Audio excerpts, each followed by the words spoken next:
na viral post.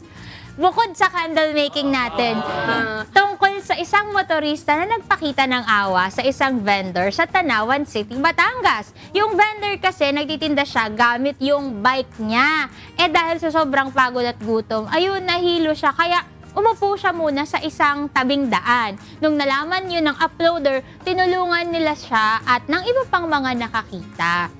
Kaso lang, after niyang makapagpahinga, gusto pa niya na maglako ulit.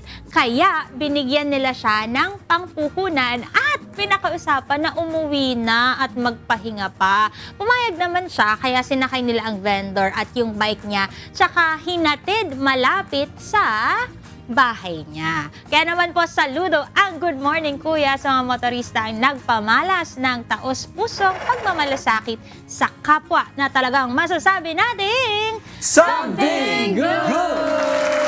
Very good. Masasabi natin lumalaban ng patas sa mundo. Kaya salamat din dun sa mga tumulong kay Kuya. No? We're very, very proud of you din po.